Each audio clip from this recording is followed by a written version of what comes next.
Welcome to episode 516 of the longest standing podcast in the sport of cycling.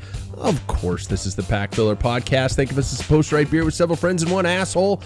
Tonight, of course, the apple doesn't fall far from the tree. I am Pat Bulger, and sitting across from me is the one and only Jackson Bulger. Jackson, how are you? Good, thanks.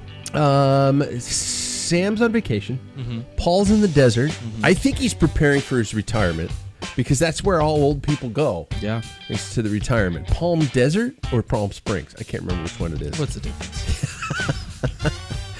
And Dr. David is he's just flat out. He's out. Yeah. Just the Bulger Bloodline tonight. No filters, no guests, and nowhere to hide. So let's get right to it. Tonight's prologue for everybody is, of course, simple. Core of any cycling bond is shared suffering. Jackson, what I would like to do is go back through the archives tonight. We're going to just jump right into it. So what is the single most miserable ride we have ever done together, or you have ever gone on? Maybe you can just go with you have ever gone on. So without further ado, of course, I mentioned his name earlier, but let's do it again. Jackson Bulger's here with me. How are you? And what is the most single miserable ride you have ever recalled? The most miserable, there were a lot of times when I lived in Portland and didn't have a trainer, and so I trained a lot of outside time. And as you all know, Portland is a very rainy place. It sucks. Yep. And I went. I mean, no, it doesn't suck. Oh shit! I'm gonna get in trouble now. Not by me. Not by me. The weather sucks. Yes. Okay. And so I went one day, and it was a little chance of rain, and it was a big chance of rain, actually. It was the first day that I found out that if it's genuinely going to rain, you need to put velo toes underneath leg warmers. Okay. To keep the rain out. And it was so rainy that... You do, don't you? To keep the, So it doesn't run seal down? Yeah. Oh, shit. Yep. Okay. So found that out the hard way. And then it was so rainy that, like, when the cars would go by, they would actually splash onto you. Like, there was that much rain coming down. So that was bad. And I got back, and, yeah, I was pretty cold. I've had a few bad Portland rides. How many hours was that ride, do you recall? I turned around. Really? It was maybe an hour. That's okay. I got to tell you, in the grand scheme of things, with how many times you have gone out for a bike ride, and how many times you could probably say the ride was meh or not even, maybe just bad, that a 1 hour ride was the worst ride you've ever been on. That's a pretty good bank. Yeah, there's that one. There's other terrible weather ones. So it pretty much all happened on that side of the Northwest. So when you were living there? It was. Wow. It was. Yeah. Okay. First of all, I'm Pat Bulger. If you don't know me by now, welcome for the first time. I would honestly, the first one that popped into my head, I was truly going to say BWR in San Diego, because it was totally, I guess, this type 2 fun idea, where people say it's miserable while you do it, but it's fun afterwards. Mm-hmm. And I really wish I understood why we did that to ourselves, but I understand it. And I will say that I felt horrible at the tail end of that, and I was cramping up. And I remember you were even worse off. That was rough. Yeah, but I was going to say that, but then I thought about it long enough. And the funniest thing is the worst ride I remember ever being on was a short ride, and it was with you, and it was when I had my heart stuff taken care of, and then we went out for a short ride, and I went into AFib halfway on it, and we had to call for me to get a ride home. Mm-hmm. And that was the most demoralizing day. I just remember getting in the car, and you kept riding. You went home. Mm-hmm. And I just remember getting in the back of the car because my mother-in-law was in town, and my wife and my mother-in-law were out flower shopping. And so they stopped at a nursery, and I'm sitting in the back of the car just pouting. And I just remember going, this sucks. This sucks so much. And I guess what made it the worst ride in the world is that I couldn't ride. Yeah. And I also, on that ride, on the way home, in the car, back of the car, a fellow cyclist pulled up in his car beside me, and he was staring at the bike on the roof. And I knew who it was. And I rolled down the window, and he looked me in the eye and went, what? And I went back into AFib, and the light turned green, and Michelle accelerated, and I just saw him tip his head back like, oh no, I'm so sorry. It was not a great way to start the podcast, I guess, with something depressing, but there's never been any what was the worst you've ever bonked? It was probably on, well, I don't know if that would be a bonk because I finished, but I think it would be. BWR was a pretty deep hole. Yeah. Yeah. I kind of just, for the last, I don't know, I would say 30 miles was just I wouldn't eat, I couldn't drink, I couldn't do any of that. So that was probably pretty rough. And then getting back and throwing up all that up afterward. Well, I'm glad you mentioned it because I don't think I've ever vomited after a race. Oh, I have. Really? A few. Yeah. I did this last race season. Really? Mm-hmm. Just from exhaustion or depletion or? It was probably, eating too close to the race or anything little like that. Just kind of would upset my stomach. I would, this last year, I felt it from the beginning. I was like, this afterwards is going to suck, but. Really? Yeah. Oh my God. I used to get bad stomach aches after really, really hard efforts, like really hard races. Yeah, me too. So like, here we are Not doing anymore, this. Though. Oh, you don't? No. You've dialed in the nutrition plan, kind of a thing like that. Well, good for you. I'm still working on that part. Really still working on that part. Well, welcome everybody to the podcast. I do want to, say there haven't been a whole lot of shows where it's just been the two of us. I don't think there ever has been. I don't know if there even has been. Really? Yeah. Well, I do want to mention then the fact that none of this, and I genuinely mean this, none of this podcasting stuff would have started if it weren't for you. Wow. And I'm going to mention that. Well, there's this story behind it because when you were born, your mother and I looked at each other and went, one of us is staying at home full time. And I drew the lucky straw because I was making less than my wife. But I stayed home, and this was in 1999. Mm-hmm. And I remember you and I hung out most of the days, stuff like that, all kinds of stuff, diapers, all yada, yada, yada. And I needed a creative outlet. And so I asked my wife if I could buy a computer. I bought a Gateway 2000. Is that computer going to make it? Is that? It is. Hopefully the live stream will make it. It's on 10. Okay. It's on 10? Oh, shit. And I asked my wife if I could buy a Gateway 2000 computer and learn about this idea of, it wasn't podcasting. It wasn't even then that podcasting was around, but that was when it started. That was when Spoke Radio started, and here we are, 27 years later. 6 years later. Yeah, well, 99. Oh yeah, 27 years later, and we're still going. So. So we're gonna play around with this for our topic for tonight, and I'm gonna, I might sound a little reminiscent, I might sound a little cheesy, but we can each bust each other's balls throughout we go. So, this is the segment of the show I entitled the Dad Tax. When you teach a kid how to ride a bike, it starts with running behind him, holding the saddle. Then it's waiting for them at the top of the climb. But if you do it right, eventually they drop you. And I call this the dad tax. You invest all the time, money, and gear into making them fast, and your reward is that they put you in the gutter on a Tuesday night. So try and recall as best you can, especially before our live stream kicks out. We're recording this, so if the live stream kicks out, people can still listen to us. At what point did that dynamic shift for you? Do you remember when you were no longer the son and the I don't want to say the student or something like that, because that would just be bullshit. But anyway, when we went from that relationship to training partners or teammates, or you're kicking my ass, do you remember any of those moments? I mean, a few come to mind of like. We mentioned BWR earlier. Yeah. That was one of the first moments when it switched from, you having to take care of me to me having to take care of you in that moment. And so that was a little bit of I guess. Yeah. This is not. So it was the same dynamic as always. That was that particular moment was, were we halfway? We were maybe halfway, and you were just pale and not doing well in the beginning.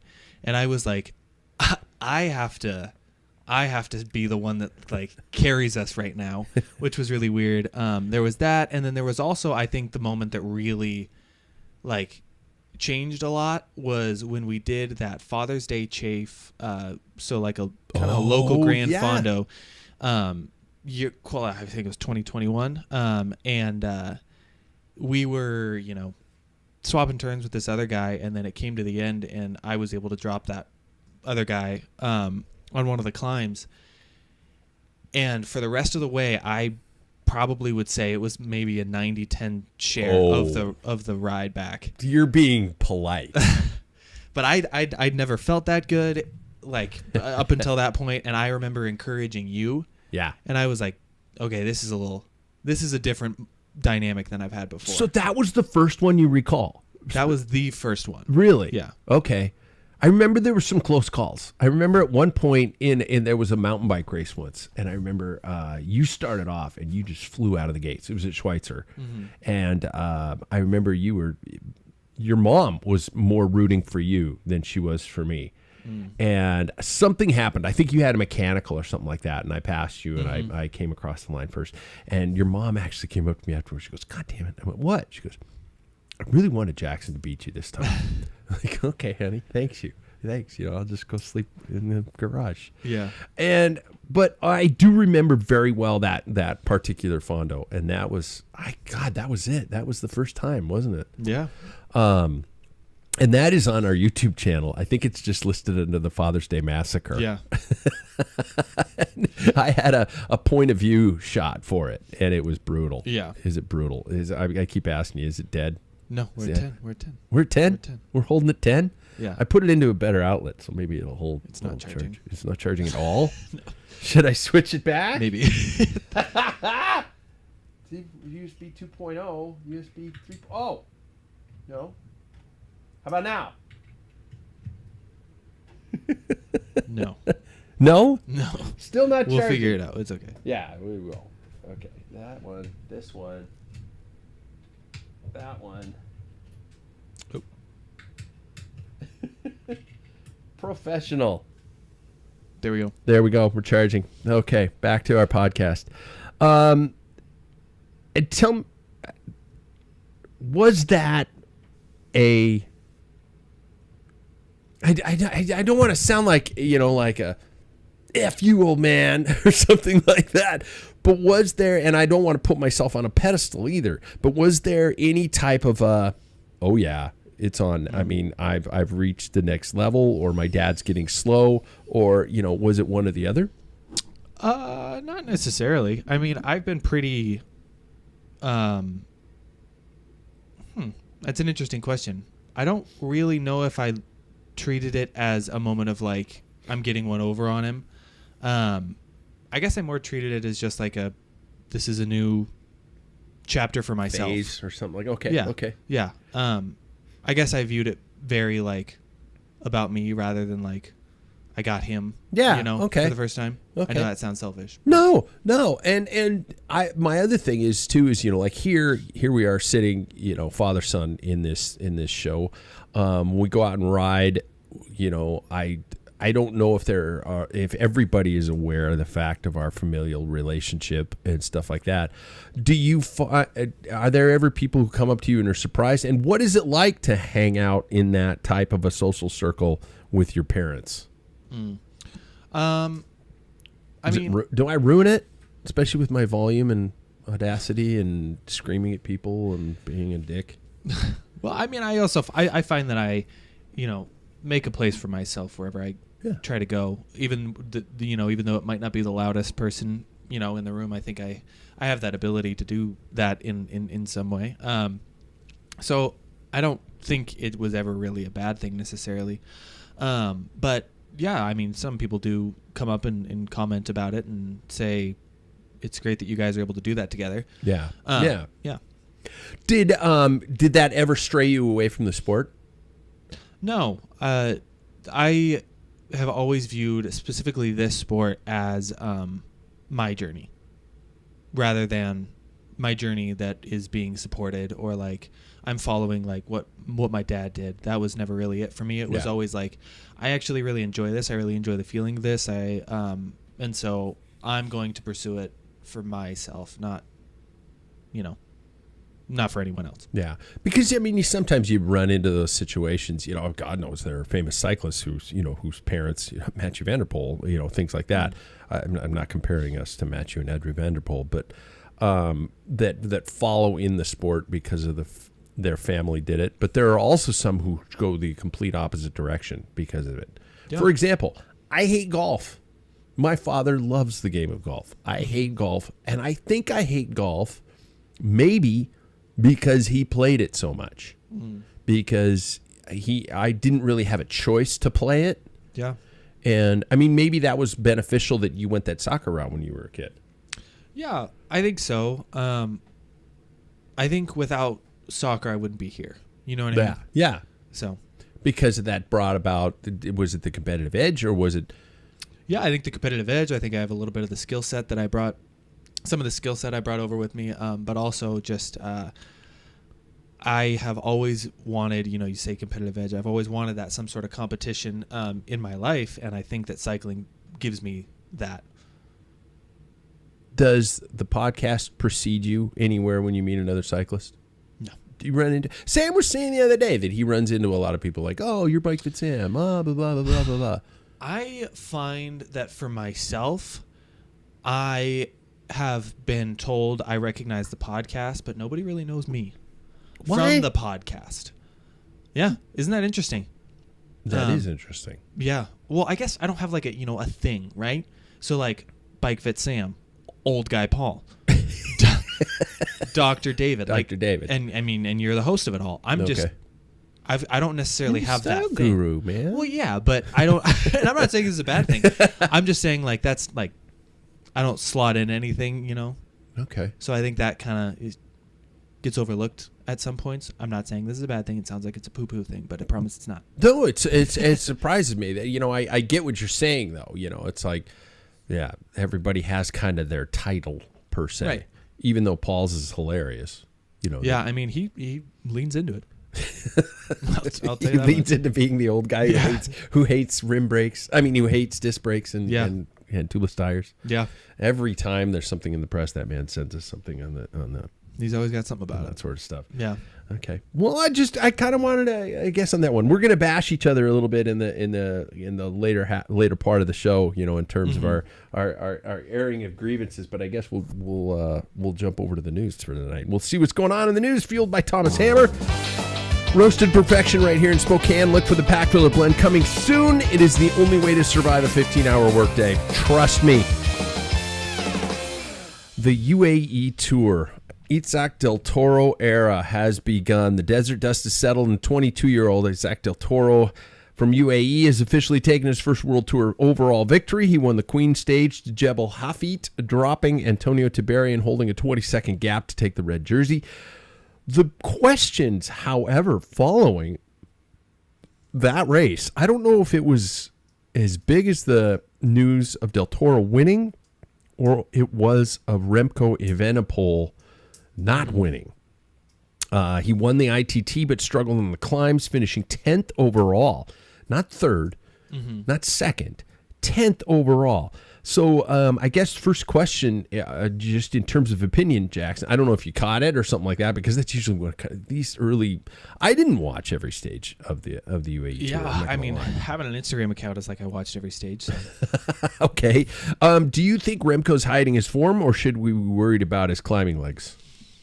I really think that it's tough to tell with early season, but I think this might be a bit of a wake-up call for him personally.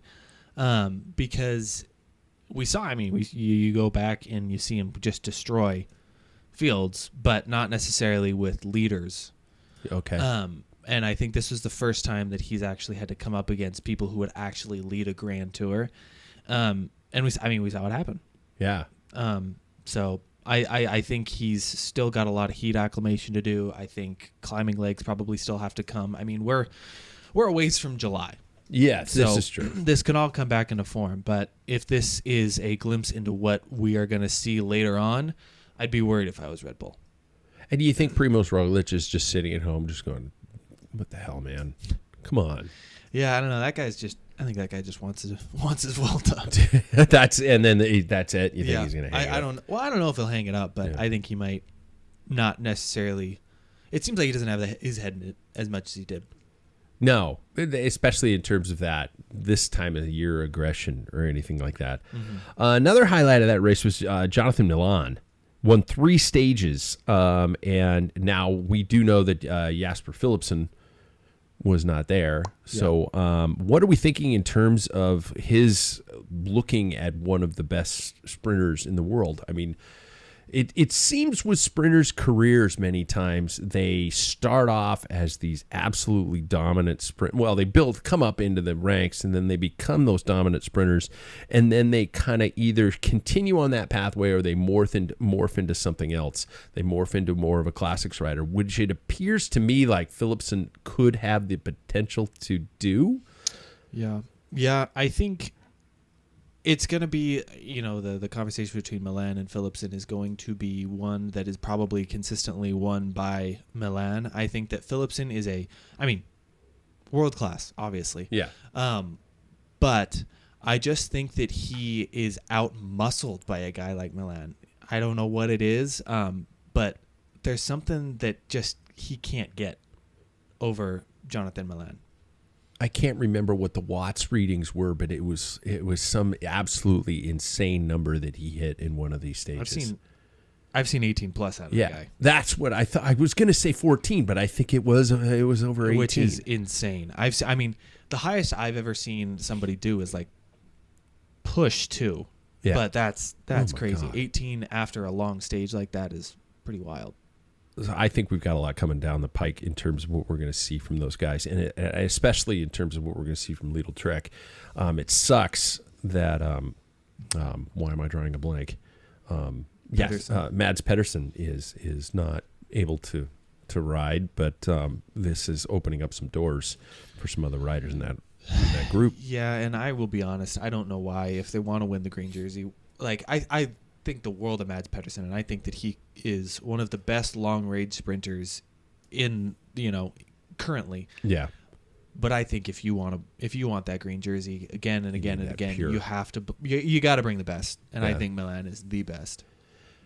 You don't think Mads Pedersen could adapt one of those Peter Sagan style of tactics where he kind of does the in between intermediate sprints where he's going through the mountains and things like that, though? I think he could.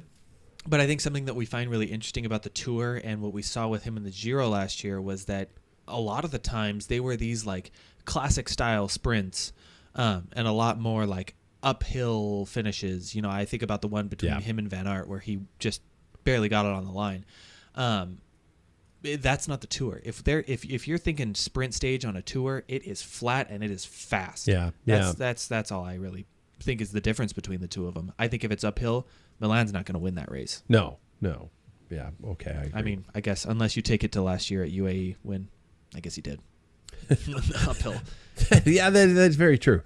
Okay, next story, opening weekend, the war in Belgium. We're going to pick riders from this one a little later on in the show, but Saturday's Omloop at Nieuwsblad, 202 kilometers of mud and cobbles. This Melissa bike is bringing an absolute super team. Wout van Aert, Christopher Laporte. Wait, is Laporte in it? He crashed a couple days ago. Where is that team? He is not. He is not racing, Christopher Laporte. Yes, he is. He is? I do see Christophe Laporte. Okay, there he is. Second Laporte. to last. Dylan Van Baarle? Dylan Van Baal's not on the team anymore. He's not on the team. Soudal Quickstep. He is, isn't he? Oh, my God. Mm-hmm. Okay, everybody's going everywhere. Yeah. Facing riders like Tom Pidcock, Biniam Gourmet, Arnaud Delis, Casper Askren, and all types of players. Of course, I hope to see something magical from Wout van Aert. Being that this is kind of the official icebreaker, quite literally, of the season, are you actually logging in and catching these ones as importantly as some of the bigger dogs, the Paris-Roubaix, the things like that? What are you going to be doing Saturday morning is what I'm asking. Well, I guess on Friday I got to re-up my flow bikes. But I mean, I'll probably watch it. Shit, it's on flow bikes, isn't it? A lot of this stuff is. Yeah. But yeah, I'll probably give it a good watch. I like these ones. You know, the UAE tours and the Tour Down Unders I don't necessarily get super into. But yeah, I'll probably watch it. I'll watch a rerun, but I will not watch it live. You won't? No. I will try. Oh, here we go. Here we go, everybody. It's the time of year where I scream at the TV because of flow bikes, where I will just simply try to log on at a certain point and rewind to be able to watch the race, and I'll log on and they'll show me the podium right in that home screen. It is an easy fix, flow bikes. And I would like to know from everybody listening to this show if you run into the same thing with flow bikes, or if you're going to be one of those elitist people who say, I wake up at 4 and watch it live, or something like that. You know what? Fine. You're an amazing person. Congratulations. I sleep in on weekends. And when I say I sleep in, I probably can only sleep in till 7.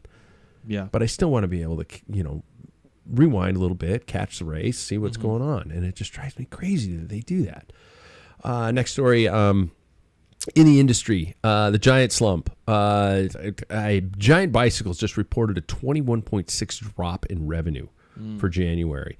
And Garmin has hit record profits. So we're seeing a weird time in the bike industry.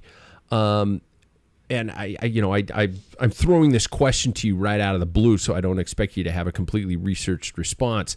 But what do you think in your gut? Is the bike boom officially dead, or are people just spending their money on tech instead of new frames? Why are we seeing such a huge drop in the trends of people buying new bikes? I don't know what it is. I think it's really weird. Running's it's always having a big boom, but I from what I see on social media, running's having a really big boom, and I think about why that is. And I think running has done a really good job at making itself look really attractive. Oh God, really? Well, I mean, let's think about what running is. Running is pain, suffering, misery. Yeah, but running is very accessible, right? This is true. You walk out the door, you're done. You can go. You need a pair of shoes and you need clothing. There you go. Yeah. You got it right there. And I think running has made a really good way of making itself look cool too. Just with all, the different accessories you can just go out and get and you can wear and the outfits you can create. I think that has a really good way of doing it. And you can, everybody wants to be that running influencer, right? And I would probably attribute some of that to some of the Garmin sales. Honestly. Oh, yeah. It's a crossover. Yeah. Absolutely. Yeah. Hiking. Yeah. All that stuff. What I have on my wrist right now is just an active device. It's not just for cycling. It's not just for running. It's for just being and having an active lifestyle. And I really think that attributes to it. But then when it comes to cycling, I would love to figure out what it is. I think that we can make it look attractive somehow. But I still think it's a much higher barrier to entry. You buy a frame, a pair of running shoes. My running shoes are $200 some dollars, and that's $300 is probably the higher end. Would you say of running shoes? $400? Yeah, yeah. I mean, there's some carbon plated ones that can get pretty crazy, but you think about a bike. Oh, it's an entry level bike is $1,000. Are you sure? It's over $1,000 plus. Yeah. And that's pretty crazy. I said this, and people bust my balls in the comment sections of the Packfiller Perspective about, by the way, they apparently don't understand the nature of satire, the fact that it's a joke. But the second thing they don't understand is when I'm talking about the fact that these fees are astronomical. When you're paying, okay, let's lowball. You're buying a bike for $2,000. Yeah. Okay. Entry level race bike. Mm-hmm. Would you say that's probably about right? Yeah. $1,800, $2,000. Let's say. Yeah. Okay. I guess so. I could be lowballing. I could be over the top. Somebody's going to bust my chops. I honestly don't know. Yeah. But let's just roughly say $2,000. Okay. Let's say you're buying a helmet. That's $200. Let's say you're buying shoes. That's probably $200. You want to know what's crazy? I found out the other day. What? I was looking at new helmets, the new POC helmet is almost $500. Yeah. The high end stuff. That's what I'm saying. Yeah. We've got to the point where we are a sport that was founded upon the working class, and it has become a sport for complete elitism. And I'm not just talking about road bikes. So all you mountain bikers who just think, oh, fucking roadies. Oh, there's my first F-bomb. But it was a character, so it doesn't count. And they're saying all that stuff. Guys, your shit's expensive too. And I know I ride mountain bikes. I race mountain bikes. I ride gravel bikes. I race gravel bikes. It's all insanely expensive. And to be able to encourage people to advance in that sport, you're asking for somebody the equivalent of buying a car. Mm-hmm. Now, if they don't want to race, if they just want to go out and ride, if they want to commute back and forth, now Giant Bicycles has bikes from everywhere, from little Susie and little Johnny all the way up to Janko Ilula. Mm-hmm. But the fact that bikes sales have dropped substantially just from a bike manufacturer that does cover that window, I would like to see Trex numbers. I'd like to see some of the other major manufacturers and see if that is dipping. But 21% drop in 1 month is huge. Yeah, that's pretty crazy. I would love to see what winter as opposed to like summer or spring sales See are. what we see. Yeah, but that's a pretty big number. And I also don't think it's fair in my story to have compared Giant with Garmin, because Garmin, what you've got on your wrist is, number one, it is applicable across multiple platforms, but also it's a fashion statement. Yeah. And next off, it is a turnover device. People are going to keep a watch for a couple of years, maybe 3 years, 2-3 years, you think, before the... Yeah, I mean, one of our teammates says he has a Garmin, it was like one of the original Phoenixes that he's had for 10 years. Really? Yeah. Okay. Obviously, doesn't update, but... Yeah, okay. It's pretty crazy. Yeah, but in some cases, people are going to go out after 2 to 3 years and probably upgrade or buy a different one. So, I mean, on a bike, you're not going to necessarily do it that often. Well, and you think about it, too, with something like Garmin that...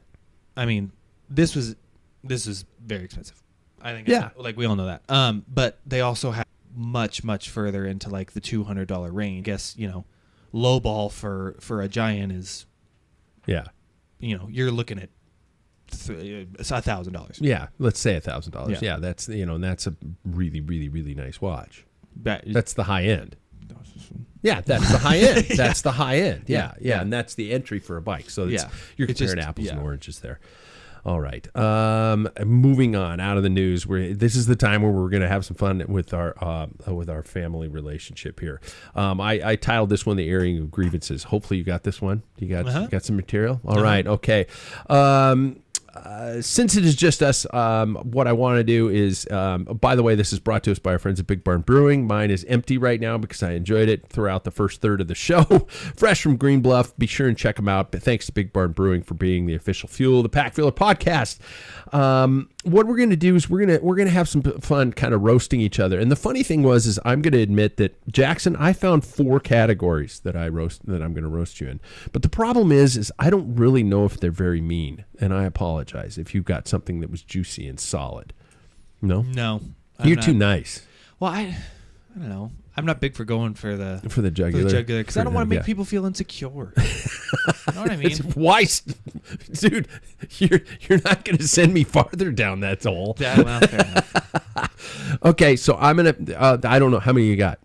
I mean, I just had the one. You have the one I thought about, but So I'll pick the little things. These are the things that bother me about you. Okay, number one, you are almost mechanical in your feeding plan in cycling. I swear you set your watch to intervals. Do you set your watch to intervals when you feed? I set my computer. Do you really? Yeah. Does it chirp? Mm-hmm. Does it? Okay. Mm-hmm. It says eat on it. Really? Yeah, I do. Because, there are some times in a race when you can forget. You're so caught up in it. I forget all the time. Yeah, it's a nice little feature. These are things I'm picking about you, but they're also forms of jealousy. Okay. So I'm going to go through all 4 of mine. Okay. My next one that pisses me off is your control over your eating and drinking off the bike. Ooh. What do you mean? You're so disciplined. I think I've seen you, like at Christmas, drink 2 beers. Yeah.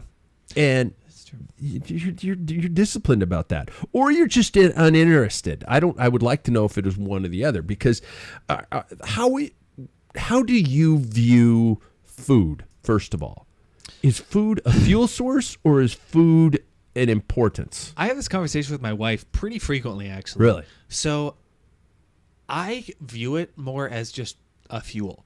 You do? Like I have to eat, or else I'll feel like shit later on. Like, what was it? Not yesterday, the day before. We didn't have any lunch, so I've just had like the same Costco chicken nuggets for like a while. How long's a while? Well, like every time days? like every single time we don't, like, it's a weekend day and we aren't going to get lunch or something like that, I'll just have that. Really? It's just like I just got to eat.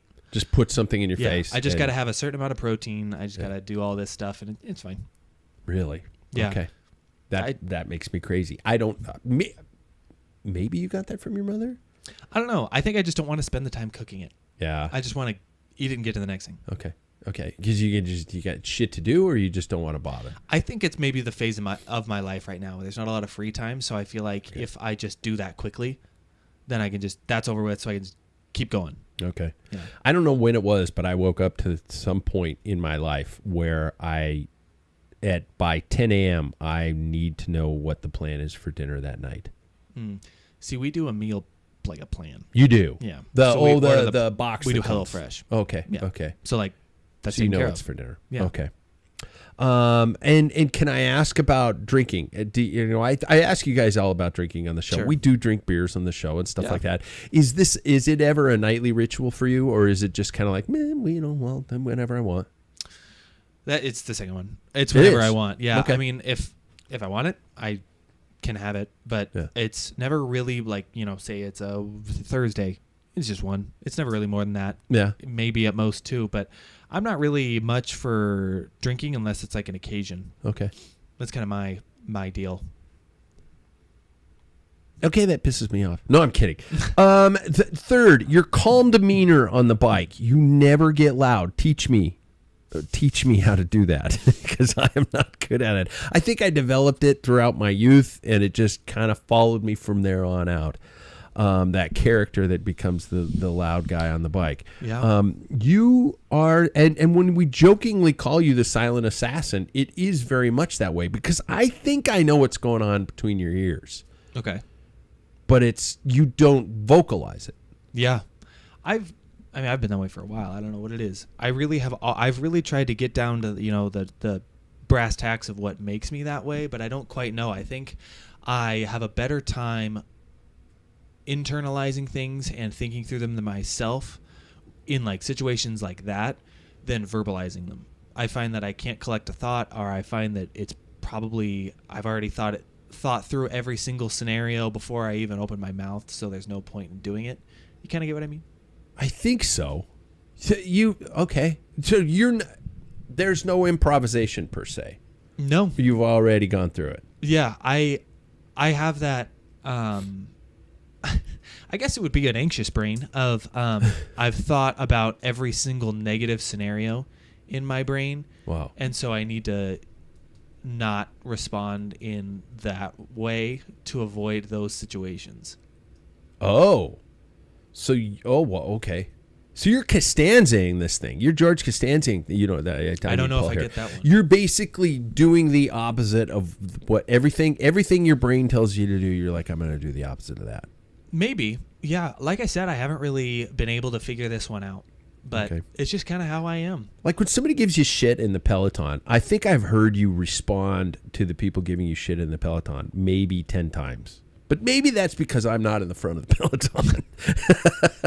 Well, I think there are only so many things that deserve a response. Okay. Because in my mind, when it comes to racing, if someone's chirping at me and someone's trying to get me to lose my head, I don't need to interact with them. If somebody's angry, I've already won that battle. Okay. I think back to the time when I, touched someone on the hip or multiple times this last season and people start yelling at me. It's like, if you're angry, you've lost the race. I am not angry, so I can focus on other things. And so I think that I guess anger to me clouds judgment, and I don't want my judgment to be clouded in those types of moments. Okay. How do you take out your anger when that's over, when that race is over? This is not part of that. I'm just continuing on the premise of that question. It takes a lot to get me angry. Really? Yeah. That's just, I have such the mentality of like, it's just not worth it. Yeah. For me, I think there are better things to be worried about than some guy that maybe just didn't have things go the way that they wanted. That's not my problem. Okay.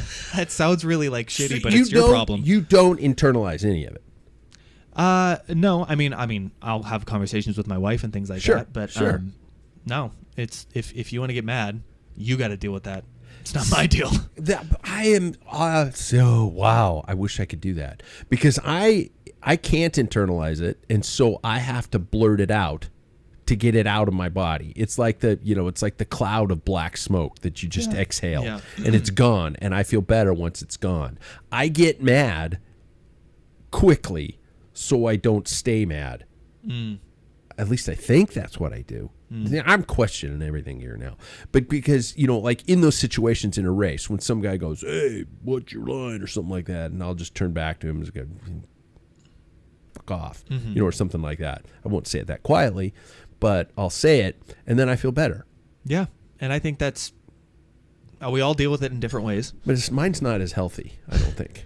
Well, mine's not as good for sponsorships. That's I think there are only certain things for me that will bring out anything in me. I think if you are going to say that I am being dangerous on purpose, I will respond to that. Okay. Because that is ridiculous. Yeah. If you think I'm going to hurt someone, you have another thing coming. That is out of this world. Yeah. That's really it. Because I don't know. Yeah. If you attack any part of me, brother, you got something else to worry about. Okay. So, and that being said, I'm going to attack one last thing. Okay. And this one is a little bit more of an attack. Okay. How do you motivate yourself with your apparent like for country music? How do you psych yourself up to country music? I think it is definitely an interesting mentality shift. Because for so long... When did it happen? I mean, I thought I raised you right. I don't think it's anything about... I don't think it has anything to do with your raising or anything like that. I think it's a failure. I think what it has to do is for a long time, I was like, I have to be different. I have to be quirky. I can't like what other people like, Oh. And so recently... Sorry to interrupt. No. Would you say that's college years? No. Okay. I would say that's just kind of how it's been. I will say... I know a lot of college students are like, I'm different. Well, I mean, Portland... I drive a Subaru. I have a Lab. Right. I'm experiencing, I'm trying out what it's like to be a lesbian. Something like but I sorry. No. But I was definitely, I want to be so different. I don't want to like what other people like. I had that mentality for a really long time. And then recently I've been like, I'm just going to like what I like, and I don't really care what people think about it. And so I just kind of like it. I like the just the fun behind it, realistically. Like that's kind of what I love about it. Was there a gateway artist that sent you down this path? I think Post Malone kind of started it a little bit. I was wondering if that was it. Yeah. I just like the music. Yeah. Okay. One of our teammates, I don't think I told you this, but he said if it's worth anything, I think Morgan Wallen's cool too. And it was and he sent me that it was his top 2025 artist. so yeah. All right. That was it. I mean, that is my thing, because now I didn't know beforehand that you ever put your tights. Wait, is it over or under? I don't typically. I typically put my shoe covers over the top of my leg warmers or whatever. But that one day, I shouldn't have. No. Yeah, because the rain was dropping. Exactly. Rolling down. Exactly. Okay. I'll let you off the hook for that one. All right. Let it rip. It's the one, and it's the one. You get so mad.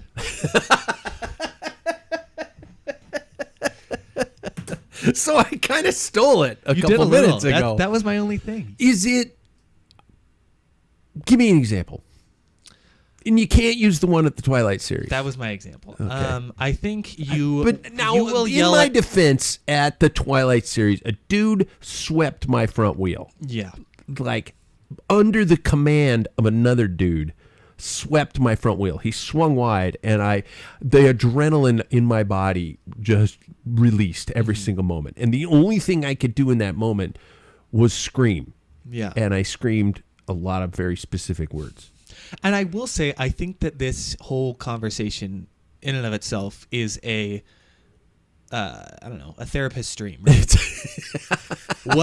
What leads us to react the ways we react? Bulgers, right? you're my next clients. Please make your way in and have a seat. Because I really do think that is so fascinating. Like, why is my first response to just, yeah, to just let go, Yeah.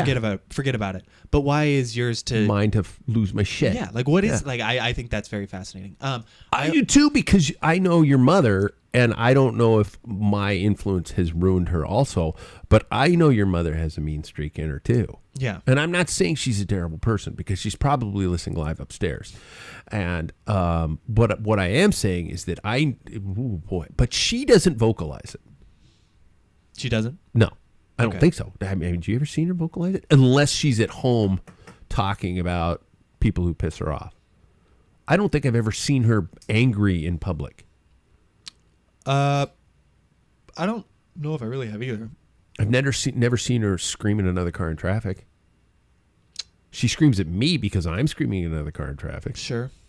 Yeah. I don't know. I have rage issues, don't I? Shit, add that to the pile. Yeah. So that was your roast. That was my I roast. just get mad too easily. Well, and I think about, you said... Screw you, Jackson. You said an you said an example outside of the Twilight series. So my thought is, you will react to cars. I do. I get mad in when I'm driving. I mean, while we're on the bike. Oh. Do I? Yeah, you'll yell. Really? You'll yell. You'll give a finger. Fuck, I shouldn't do that, should I? I shouldn't do the finger, especially. Well, maybe not. But that is the example that I think of. You know what? That very Fondo, that Father's Day massacre, I remember a car. That was the year before.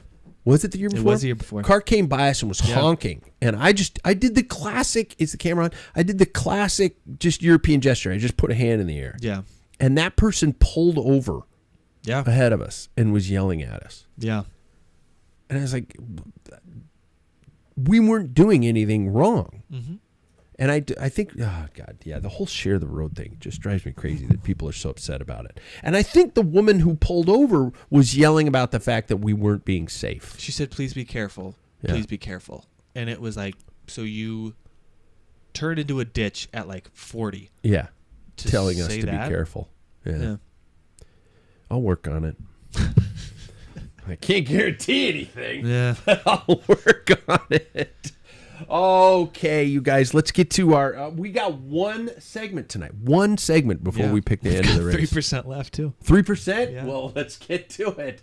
Where's Jackson's Cool Down? We got Jackson's Cool Down. Brought to us by Panache Cyclewear. We might be roasting each other's habits. We can all agree on looking good.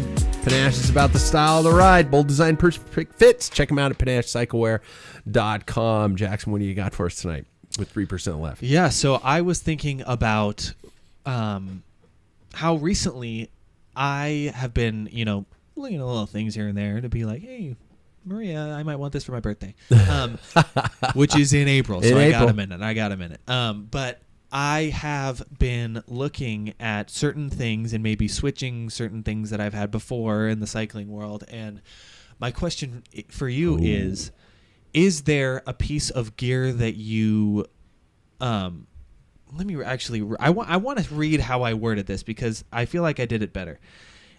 Is there gear that you have that just works for you?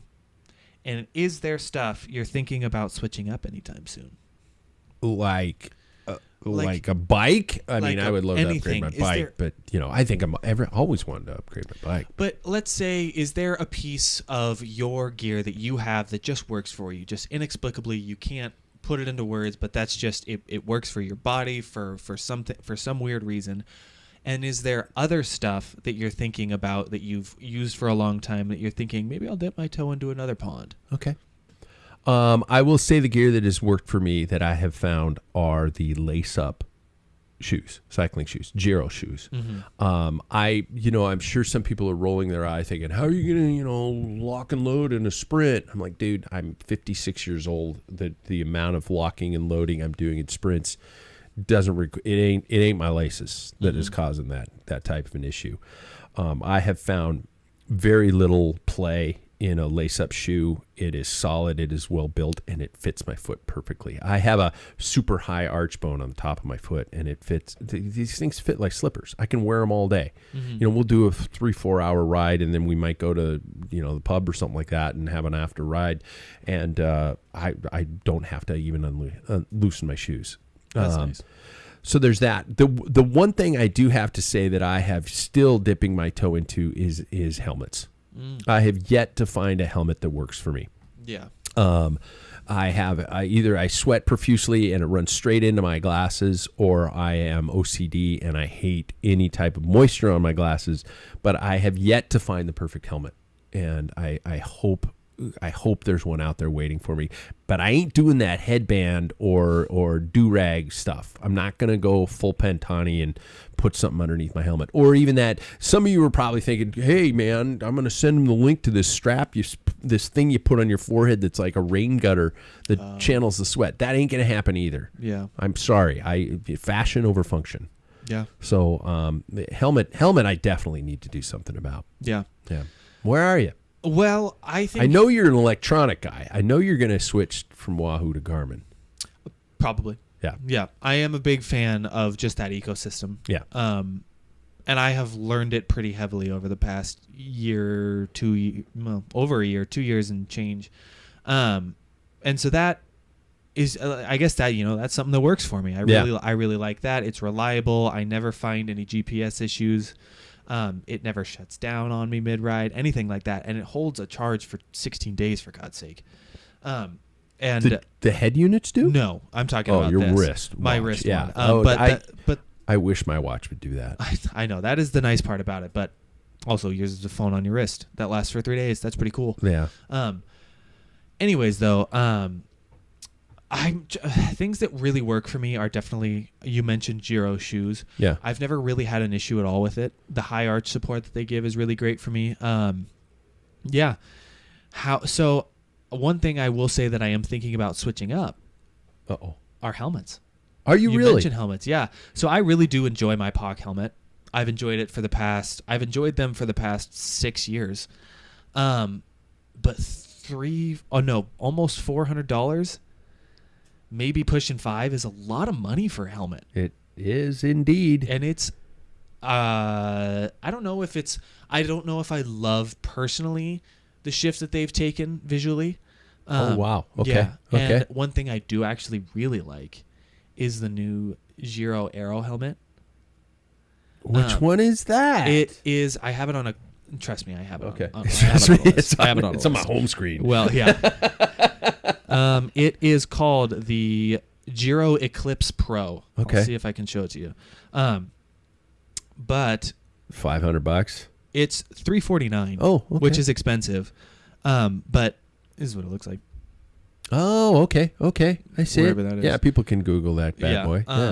But that's something I'm thinking about switching. I really liked when I had Giro previously. I had no issues with it. So yeah. Giro, if you're listening, come on board. Yeah. Yeah. What did I say earlier? Don't sponsor the podium, sponsor the peloton. Exactly. We represent the peloton, Giro. Come on board, boys. Yeah. And girls. Yes. I'm not sexist. And would you go back to white? Because you've been green for a long time, or olive green. See, here's my thing. If they made the same color I had before, I 100% would. You would. But they don't. Oh. And I like the... I like to wear a color that would go with a lot, and I do feel like an olive green would go with a lot. But, I don't know. I think a white goes with absolutely everything. Yeah. And all my teammates have white helmets. Paul does now too, doesn't he? Paul had a black one for a while. He did, but everybody has a white one. And I love it matches. that Cav helmet, and I love the styles and the colors of that Cav helmet, but it was a foolish purchase for me Because Why is that? I don't know if I like the multicolors on the helmet. Oh, really? See, Yeah. I think they're cool. Do you? If they fucking made that green, I would go for it. They have a sage green. Oh, they don't have that color anymore? They don't have the olive color in. In Giro. In Giro. Okay. They do have it in Cav, POC, though. Yeah. Oh, in POC. Yeah. Yeah. In the But- Cav, you could just pick the whole color. Yeah. A lot of people like them, and they custom. I will say the process in buying that helmet was unbelievable. They were cool. Yeah. They were really cool. So was that it? Okay, helmet was it for me. and And shoes. shoes are the okay, things I'd wow. keep. Look at us. Look at us. All right, everybody. As we get towards the tail end of it, we're not doing trivia tonight, but we in place of that we are, because the classics officially start this weekend. Omloop Nieuwsblad is happening this weekend, and there are only 2 of us. So I say we make it a little interesting, and I say we get to pick 3 riders, but from the men and the women. But the loser has to maybe bring treats to the next show of some sort. And I think we should just start doing that. You know, you brought those cupcakes after the Seahawks won their well-earned victory. And I think we should just start doing that the loser of that particular race has to bring something the next week, which means Paul's going to bring change and just drop coins in front of us. You know, buy a cookie. Yeah. Speaking of cookies, I was going to mention the cookies that we love so much. Yeah. Over from. Yeah, we all live up here close enough, so we can bring. I think that'll be it. There we go. Okay. So with Omloop Nieuwsblad, we have got, as I said earlier, we've got some pretty dominating performance expectations, especially from the likes of Wiesmann Lisa Bike. From the men, the women, we are seeing Demi Vollering make a pretty strong return back to the racing scene. In fact, a couple weeks ago, I think she was able to bust out a lawn chair and wait for everybody else to finish. So that's where we're looking at there. So let's, as we do with everything, we believe in chivalry here. So we start with the ladies first. Jackson, who are your 3 choices? And I'm wondering if we pick all 3 same, it's going to come down to one rider or it very well could. An extra rider. Lotte Kopecky. Okay. Demi Vollering. Yep. And Anna van der Breggen. Okay. So now we have both canceled each a Lotte Kopecky and Demi Vollering out. I did not pick Anna van der Breggen. I picked Elisa Balsamo. Okay. So let's see if that happens. So that's what it's all hanging on that. Yeah. So I don't know how we'll scatter the 2 scores. You know, we'll just maybe do, whoever places higher. Okay. Elisa Balsamo or Anna. I mean, between the men's and the women's, are we going to do a combined? We got to think about how to do that. I think if we pick one of the winners, that automatically is the other guy buying cookies. Yeah. Okay. Yeah. Okay. Men, Omloop Nieuwsblad. Should I go first? Sure. And then you can tell me if I need to repick. Tom Pidcock. Okay. Wout van Aert. I would love to see Wout do something back again. I want Wout back at the front of the peloton again. I don't want him hurt. I want him back. He's a nice guy. At least he seems like a nice guy. And Casper Asgreen. Okay, you and I have 1 rider difference. Oh, shit. Tim Wellens. You, and you picked Wout van Aert and Tom Pidcock? Yep. Okay, so it's going to come down between who Wellens is with UAE. Yeah. Who's going to be higher between Casper Asgreen and Tim Wellens, which means we could look at the final results and just see where our riders placed. If they're 5th and 6th, 5th wins. Yeah. So between Anna van der Breggen, Elisa Balsamo, Tim Wellens, and who else? Casper Asgreen. Yeah, Okay. I would love to see Casper Asgreen come back, especially see something big for EF Education, Easy Post. I just think that'd be such a cool win. Yeah, I hope for him. I will say, I think Luke Lamperti, American guy. Yeah. I would love to see him be a little bit higher too. I like the move for him. That is true. Yeah, because he spent a lot of time with Soudal Quickstep, correct? He did. Yeah. And he was, And I haven't really looked at any other teams, in terms of giving a flying crap. Do we have any other Americans involved? I don't see any as I scroll through. Probably. Lidl Trek is not seeing. Nope. That's it. Yeah. Wow. Okay, there we go. Holy shit, we're down to the final K already. We have 1% left. We have 1% left. Quick, let's get to the final K. First of all, thanks to everybody for being involved. Thanks for listening to another episode of the show. Thank you to my son for being here with me, not only for this show, but for the last, 27 years. Yeah. And your inspiration. Because if you weren't my buddy back then, we wouldn't have started this show. I wouldn't have started the show. It never would have happened. So there we go. So everybody else, please like and subscribe. Please keep following the show. Check out our other content. We have, of course, the Packfiller Perspective happening every week. I have some fun kind of social media stuff that's going up there. And coming very soon, the first and second episodes of a video series I'm calling the Gruppetto, where I am trying out ancient bikes and comparing them to modern technology, and hopefully it'll be fun and funny. Jackson, final question. You've just been given $1,000 that you have to spend on cycling in one way. How do you spend it? I wrote that question before your bit. I would pick it on. I would spend it on a cool race. You would? Yeah. Just the travel expenses and the registration fee. I find that interesting because we both just talked about material purchases, right.